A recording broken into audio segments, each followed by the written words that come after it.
Black man, I'm talking to you. Yeah, you. Shout out to all you brothers, man. White collar brothers, blue collar brothers, street niggas. You know what it is.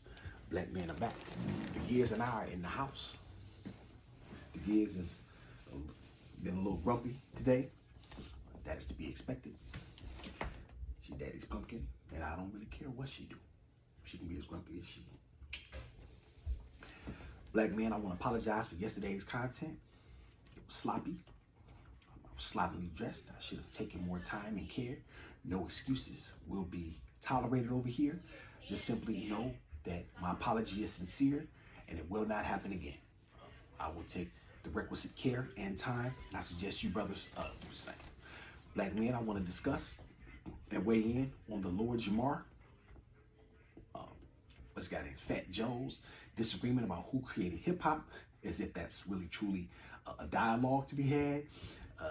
A dialogue that Fat Joe had on Math Hoffa's platform, where Math Hoffa sits there and allows him, Fat Joe, to disrespect Tariq Nasheed on his platform. Then he laughs with him.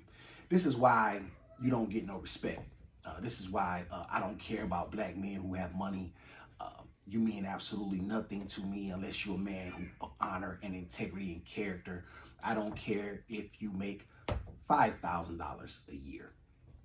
If you're a man and you stand for what you believe in and you take care of your family and you're willing to speak your mind and you're willing to die for what that which you believe in, then you can be my leader and my friend any day.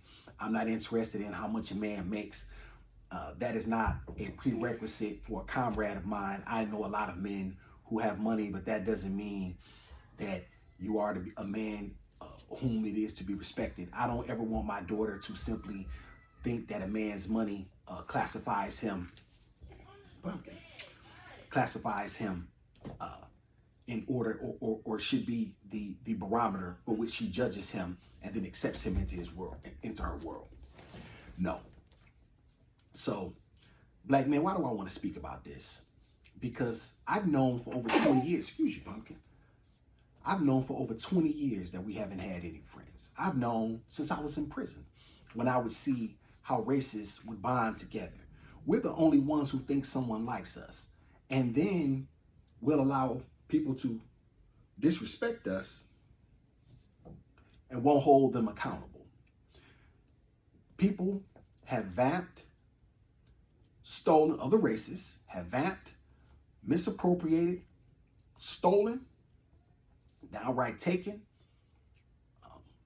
parts of our culture in all different ways and use it for their own benefit to build their own communities up. And what has happened is, as time goes on, weeks, months, decades, centuries, then all of a sudden the story is changed in order to make it seem as if Puerto Ricans were somehow, or Latinos were somehow responsible for hip hop and they played a major role. What role did you play other than watching what blacks in America did and then mimicking them? That was your contribution. You didn't create anything. And black men are tired of sitting by idly. And I'm so excited to be a part of these conversations because I've always known these things. And I've always said these things in my own pockets, in my own circles. However, brothers would tell me, oh man, no, dog and them is cool. Man, they don't like you, man. Man, them people don't like you. They don't like you. Those same Arabs that are in our neighborhoods, in our stores, that we go hang out at, you know what I'm saying? And, they wearing gold chains and wearing their pants. You can't, they're not taking you to their house to have dinner. You know what I mean? They don't respect you. And nor should they.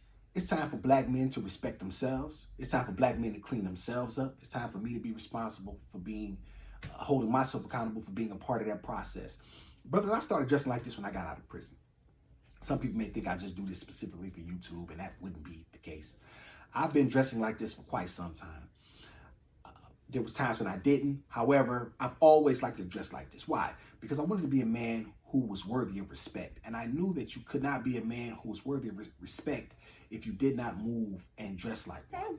And so it's been extremely important to me over the years, and especially now that I'm in my 40s, to be able to dress and to be able to show other black men that there's ways to carry yourself. There's ways to do things. There's ways to clean yourself up. There's ways to move. And optics are very important because we have a very, very poor image. And so we have to do a better job in how we and understanding that and then moving according. Black men, we have to get out of the white t-shirts. Okay, there I go, veering off. Once again, that's for another video. Black men, for this particular video, I wanna say this. No, Puerto Ricans are not responsible for hip hop. Puerto Ricans and Latinos weren't even really in this country till about the 50s. Black men and black people have been partying and doing something of the sort for centuries. A lot of this stuff has just basically changed form, but we've been doing these things, the beats, the dances, the style, the culture. We have a history of this that predates our meetings with Spanish people. You know what I'm saying? Those people don't even really truly, they don't even acknowledge you black. You know what I've noticed? That nobody is black until you need the black, until it's time to file a lawsuit, until it's time to use that particular race as a benefit. Nobody's black. Nobody is black. Nobody represents themselves or has the ability to stay with the community until they need the community. And black men are tired of being used. We're tired of being ignored, and we're going to speak our mind. It's not like my man. Shout out to my man Ant. You know what I'm saying, on Urban Politics. Please subscribe to him. It's not a beef thing. I'm not here to, you know what I'm saying. It's not a, it doesn't have to, turn into anything ugly. It's just simply about telling the truth. And if the truth condemns you, then so be it. I'm not here to differentiate with fools on the clear knowledge of what preceded what, the chicken or the egg. You know what I'm saying? Black men have been here. We've been doing these things. These things are nothing new to us. They're new to the world. I'll tell you, brothers, a real quick story before I get up out of here. When I went to Europe with my ex, I was in Czechoslovakia, the Czech Republic. They got a rapper over there named Hector. Can't understand a word he says. He's 100% vamped black culture, and he is super filthy rich in his country, in Europe, with words I can't even. But his entire genre of music is off the backs of black people. We listen. I'm just calling it what it is. If you don't like the truth, if the truth condemns you, like I said, then so be it. Get off my channel. Awesome, don't care nothing about that. It's small anyway. Like I said, I'm gonna build it from the ground up, and I'm gonna build it with the black men I want to build it with. Everybody else can, you know what they can do.